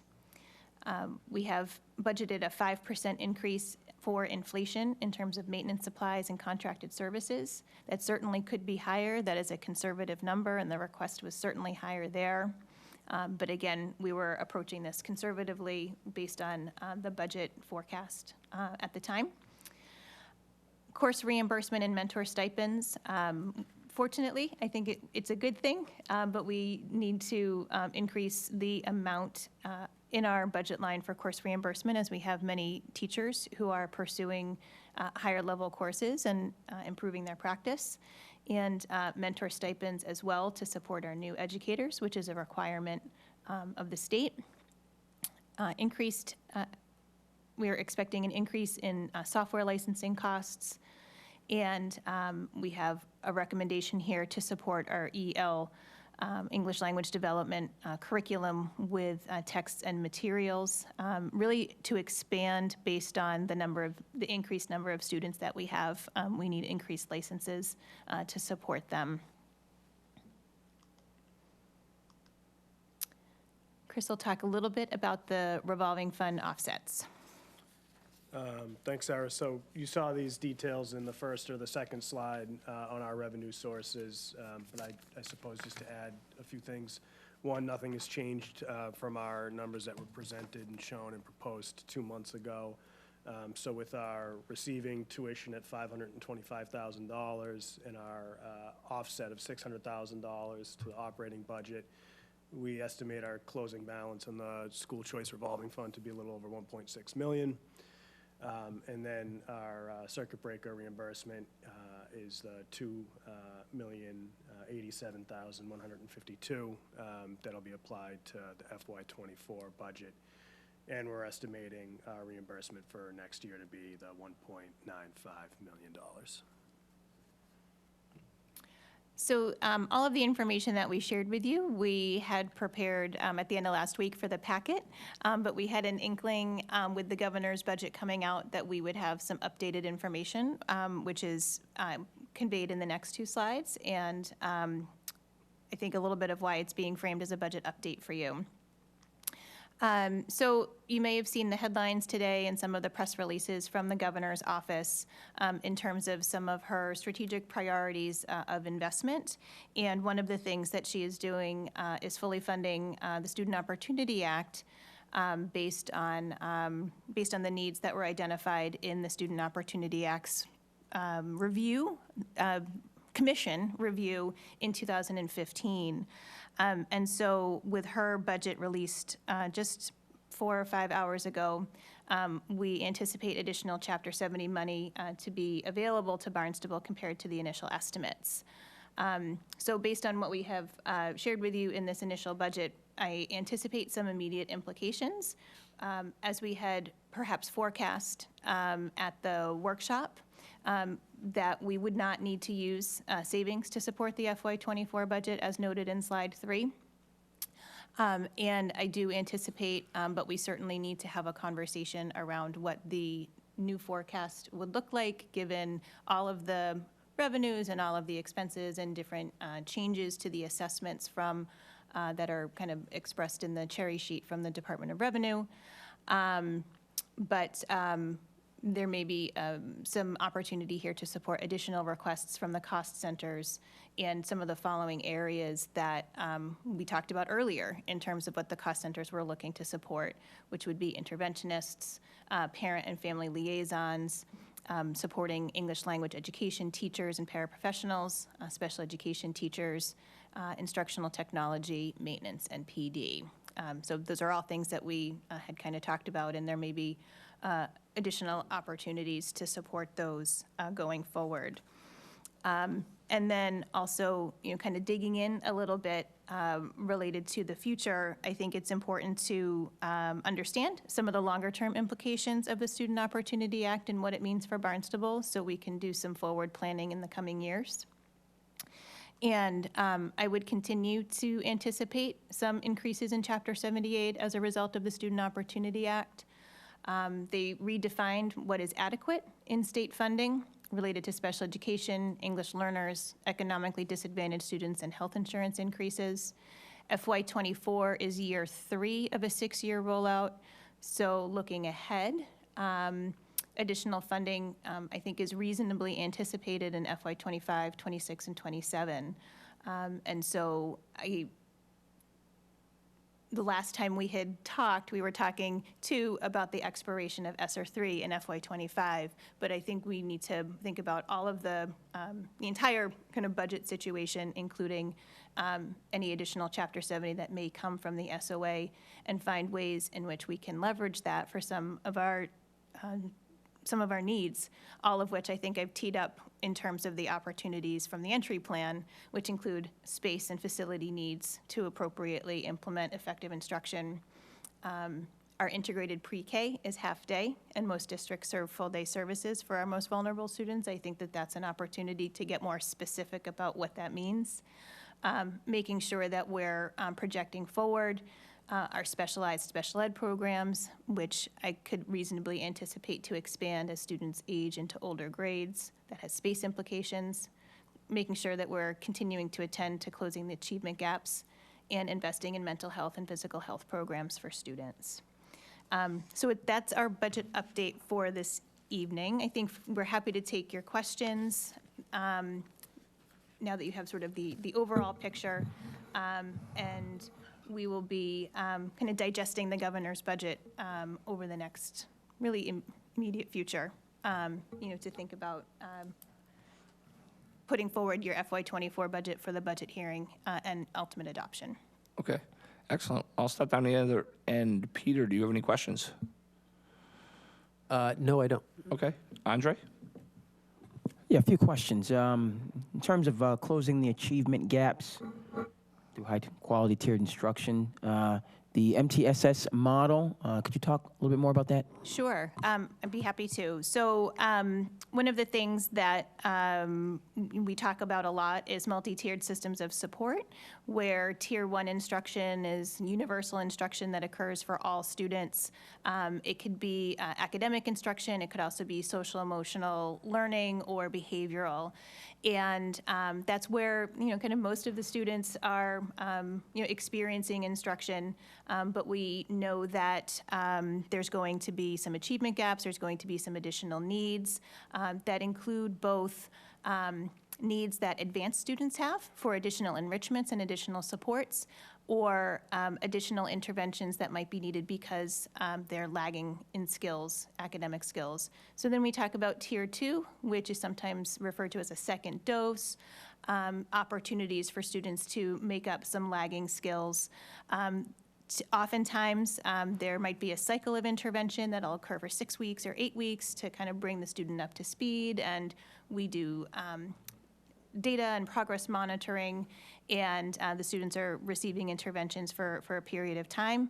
And that includes in Gateway, as it relates to kind of gifted and talented for all. There are Tier 2 interventions for students who need that additional enrichment. There will be a small subset of students for whom that's not enough for them to be making progress at the grade level, and then we would apply even more specialized intensive interventions at Tier 3. And I think that particularly coming out of the pandemic, but also pre-pandemic, MTSS is a model that's been in place for some time. Tier 2 interventions is an area where we could use more support. Mr. Wojciechowski brought forward some interventionists in the proposal, and we talked about funding interventionists at BUE for a year with ESSER, but would love, and I think we have a need to see that kind of in a longer-term way.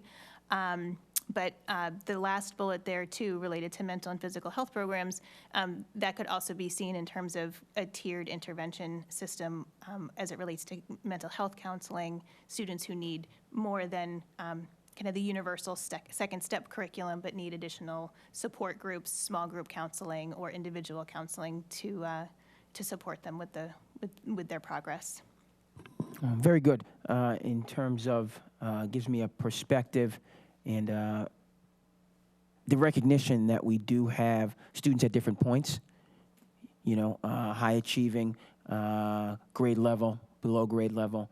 Also, very important to note in the classroom, the type of instruction that's going on, academic, social, emotional, and behavioral instruction going on in terms of our classroom leaders and how you are you're managing that entire group. Important to note all of those areas and the tools that we have as educators in our tool belt, you know, to assist on a day-to-day basis in you know, in an advantageous way. The plan, the high leverage areas and strategic areas going forward, if you could speak a little bit more about those. Sure. I think, you know, the Student Opportunity Act is focused on special education, English learners, economically disadvantaged students.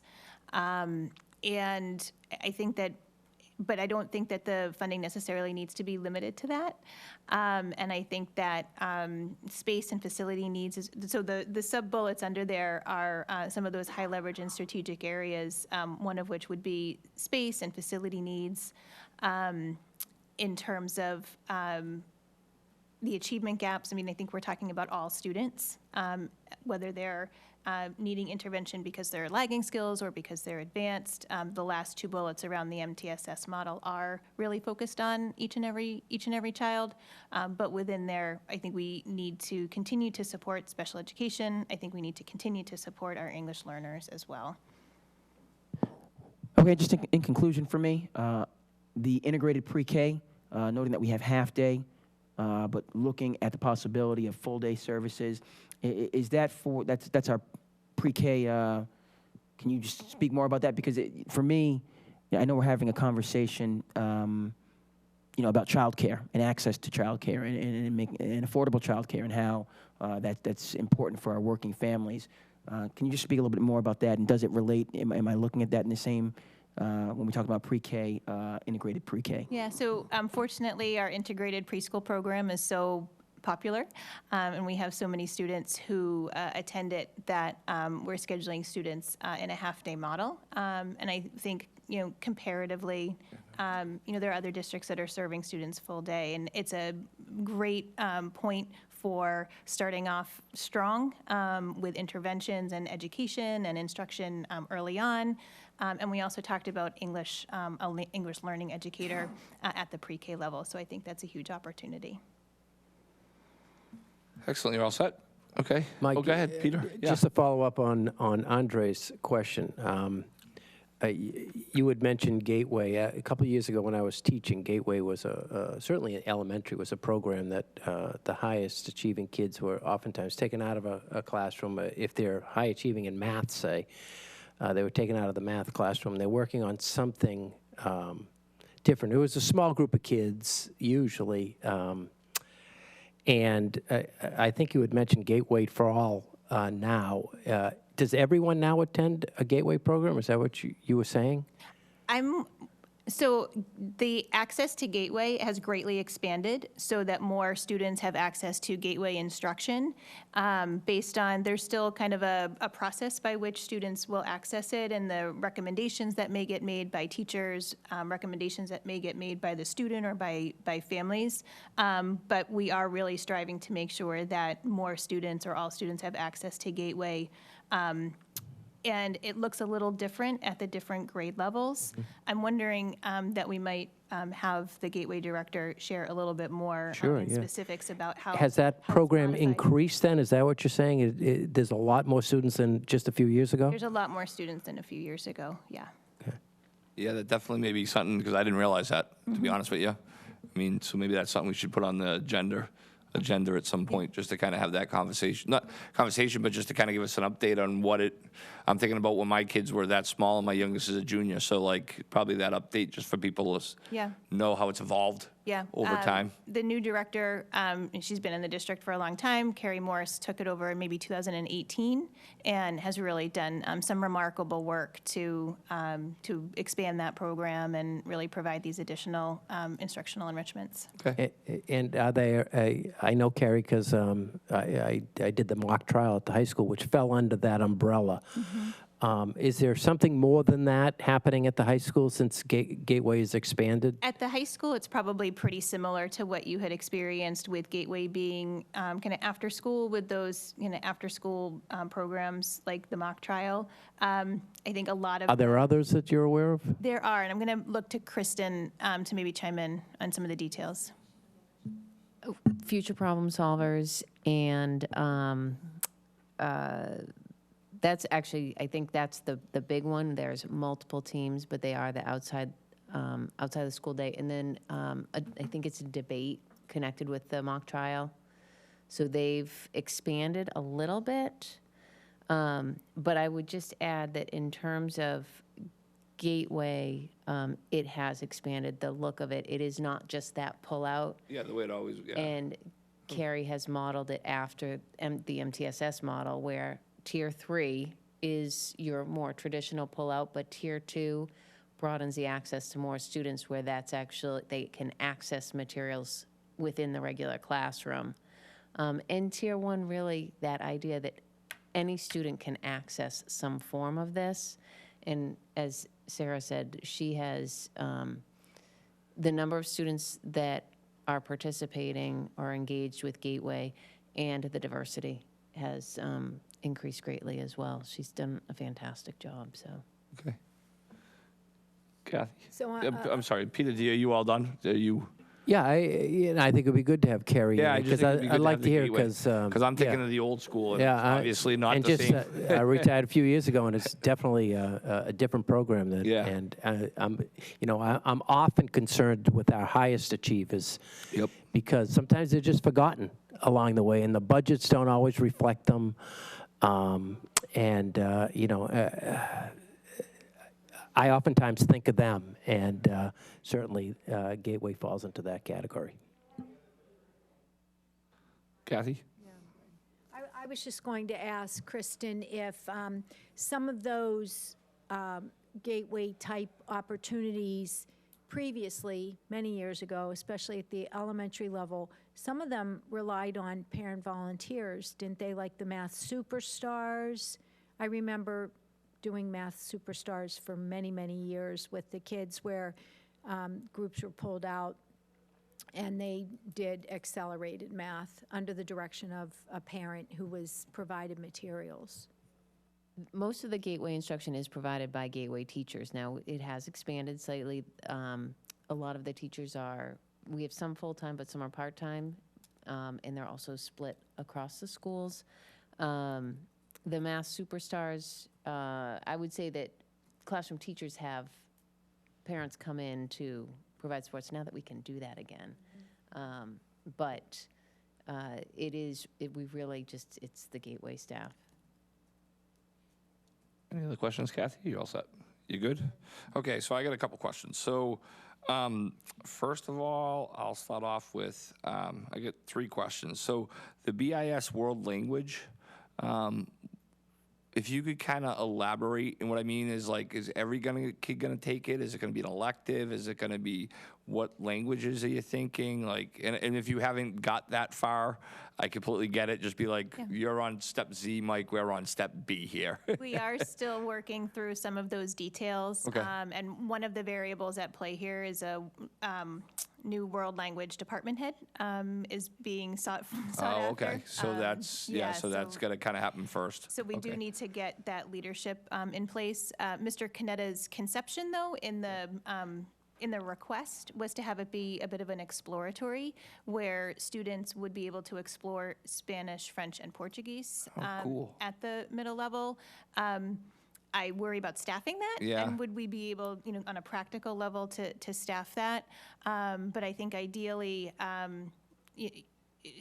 we've gone back and forth between the elective piece and kind of a required or standard piece around some of the enrichments. I think at the middle level, it would be ideal to have both, where in 6th grade, all students are exposed to the same sort of set of enrichments. And if it's 7th grade, you want to continue it. And then in 7th grade, maybe you can continue with an elective. So we're still working some of those things out, but those are some of the conversations and thoughts that are happening. So I'm on nice way of saying I'm on step Z and you're on step B, I get it.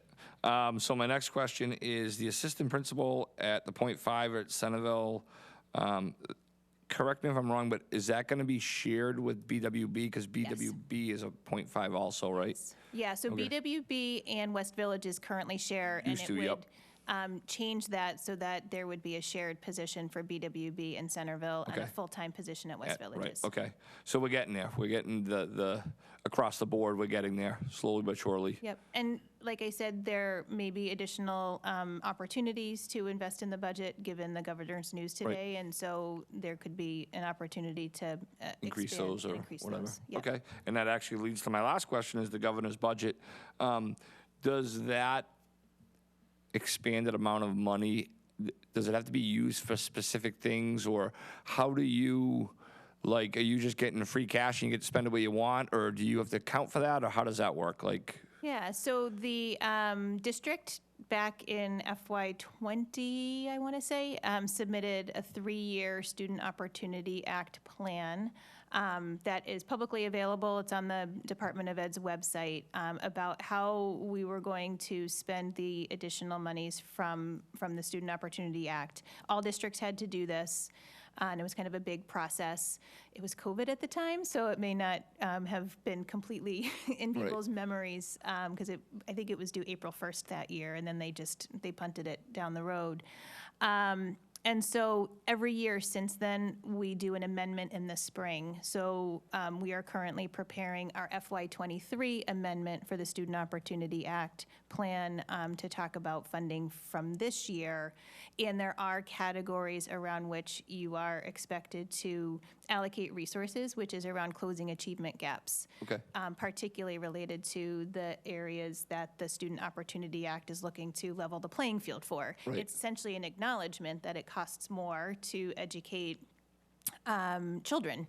And with our demographics shifting, we are one of a few districts. There actually are not, a lot of districts have seen a decrease in enrollment and certainly haven't seen the demographic shifts that we have, but it's an acknowledgement of the demographic shifts and our stable enrollment. I know there's sometimes a perception that our enrollment has decreased, but if you look over 5 or 6 years, we're actually pretty stable in numbers. And so we do have to account for through an amendment each year for how additional monies are being spent So how that money's being spent on a year-to-year budget? on a year-to-year basis. Okay. Yep. Okay, excellent. I think that's all my questions. Thank you very much. So nobody else has any other questions? No, we're all set? Okay, well, thank you very much for the presentation. We'll see you in 2 weeks. We are now going to move on to 7.4, approve FY23 grants, gifts, and donations. Chris, this has your name next to it for grants, gifts, and I would ask for the committee's approval. for the Okay, list of grants. do you have it? I didn't even look at the, Should be in your packet. we have it, okay.